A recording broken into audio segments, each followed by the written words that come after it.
आपका प्रोमो देखा मैंने। पहले तो मैं ये पूछना चाहूँगा, आपने अपने को इस देसी अवतार में ढालने के लिए कितनी मेहनत की?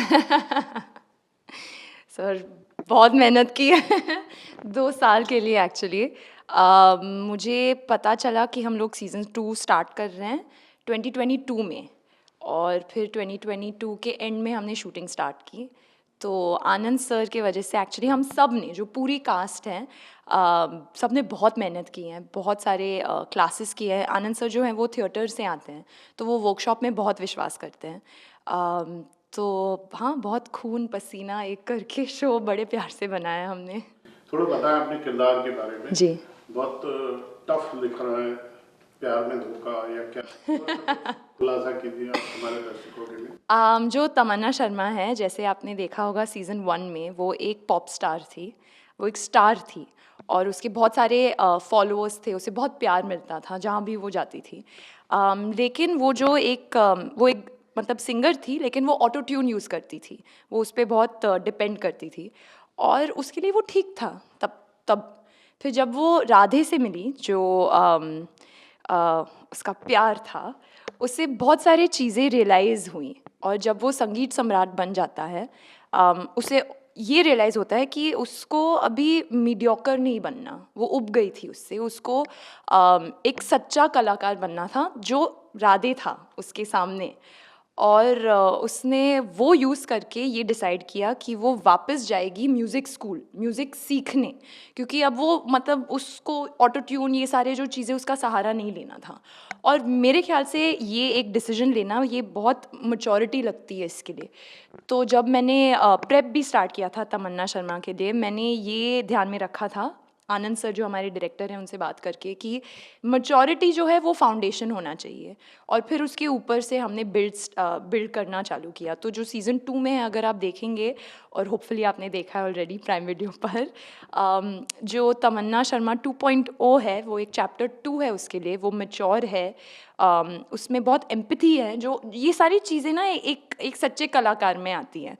लेकिन अभी वो मैच्योर हो गई है, वो एम्पैथेटिक हो गई, इसका ये मतलब नहीं है कि वो परफेक्ट है, कि वो मतलब कोई फ्लॉड पर्सन नहीं है। उसमें फ्लॉज अभी भी हैं, उसमें खामियां अभी भी हैं, और वो डिस्कवर करती जाती है। और जिन जिन से वो मिलती है सीज़न 2 में, वो राधे हो, वो अयान हो, जो भी कैरेक्टर से वो मिलती हैं, वो उसे रियलाइज़ कराती हैं ये सारी चीज़ों के बारे में। तो वो थोड़ा बहुत मेरे बारे में। नॉट रॉन्ग, इसमें टीचर प्ले कर रही हैं आपकी जी, दिव्या दत्ता। बिल्कुल दिव्या दत्ता अपने आप में एक अच्छी दिग्गज कलाकार है। बिल्कुल बिल्कुल। क्या सीखने मिला आपको? अरे बहुत कुछ, मतलब जो अगर आपने सीज़न 2 देखा है, तो आपको एक जो मेरे लिए स्टैंड आउट है, वो है नंदिनी और तमन्ना का जो एक ट्रैक है, वो बहुत ज़्यादा प्यारा है। और मैं विश करती हूँ कि हम सबके लाइफ में ऐसे एक टीचर रहे। और मेरे लिए, आई थिंक पर्सनली, तमन्ना के लिए नंदिनी थी, और मेरे लिए दिव्या मैम थी। I have always looked up to Divya ma'am a lot as an actor. तो मैं बहुत एक्साइटेड थी जब मुझे पता चला कि Divya ma'am is playing this character. और वो इतनी मतलब गिविंग है एज अ पर्सन, और इतनी वार्म है, क्योंकि जब आप देखें उन्हें, और जो उनका काम है अब तक, वो बहुत एक स्ट्रॉन्ग पर्सनालिटी है। तो मैं इनिशियली थोड़ी सी, मतलब मैं बहुत सेमी सी, मैं आके बैठ के अपने लाइंस करके चली जाती थी। फिर एक दिन उन्होंने मुझे बुलाया और बोला कि क्या हो गया तुम्हें, why you so formal with me, और पूरा मुझे शेक किया, और आज हम दोस्त हैं। So to have that equation, I feel very grateful to her. और जिस उनके साथ लाइंस करके, सीन वर्क करके, वो जो एक रियलाइजेशन होती है ना, वो कुछ अलग ही होता है।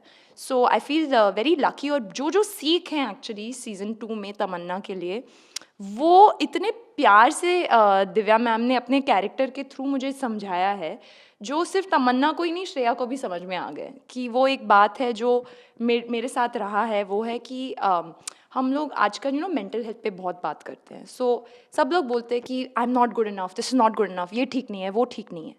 पर जिस कोई आपके सामने आके बोलता है कि for 1 second just accept that you are enough, आप काम हार्ड वर्क कीजिए, पर यू आर इनफ बस, और वहाँ से आप आगे बढ़िए। फिर आप सोचिएगा मत कि I am good enough, comparison, ये वो।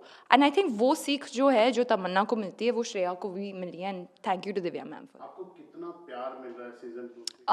तो एक्चुअली फाइनली सर जो हुआ, जो 13 दिसंबर हमारा जो शो है बंदिश बैंडिट्स, जो कि प्राइम वीडियो पे रिलीज़ हुआ है, उस दिन पे मेरा फ़ोन जो है वो खो गया था सुबह-सुबह। फिर बहुत घंटों के बाद और ढूँढने के बाद मुझे अपना फ़ोन मिला और फिर मैंने देखा कि जो मिस्ड कॉल्स थे, मैसेजेस थे, जो मैसेजेस थे इंस्टाग्राम पे और जो मेरे लिए बहुत बहुत बड़ी बात थी कि 4 साल पहले जो मुझे मैसेजेस मिले थे, शायद से मैं तभी इंस्टाग्राम इतने अच्छे से नहीं जानती थी तब, तो मैंने कुछ-कुछ मैसेजेस मिस किए थे। उन सेम लोगों ने अभी 4 साल के बाद मुझे सीज़न 2 पे भी मैसेज किया है, जो कि मेरे लिए बहुत बड़ी बात है। और बहुत सारे नए व्यूअर्स भी हैं जिन्होंने मुझे मैसेज किया है क्योंकि उनको मेरा कैरेक्टर आर्क जो है बहुत पसंद आया है। और जो स्टैंड आउट हम सब के लिए एज़ अ टीम ऑफ बंदिश बैंडिट्स ये है कि हमें एक बहुत अच्छा एन्सेम्बल कहा जा रहा है।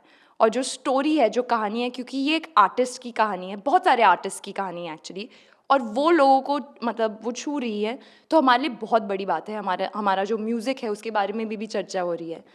तो जो फीडबैक है वो बहुत ज़्यादा पॉजिटिव है और हम बस आभारी हैं ऑडियंसेस के, क्योंकि मेरा मानना है कि सीज़न 2 जो है वो एक लव लेटर है ऑडियंस के लिए, जो उन्होंने प्यार हमें सीज़न 1 के लिए दिया था। और हम लोग डरे हुए थे क्योंकि सीज़न 2 कभी-कभी लोग बोलते हैं कि शायद से लोगों को पसंद नहीं आएगा, पर बहुत लोग बोल रहे हैं कि उन्हें सीज़न 1 से भी कुछ को ज़्यादा पसंद आया, तो हमारे लिए ये बहुत ही मोटिवेटिंग है।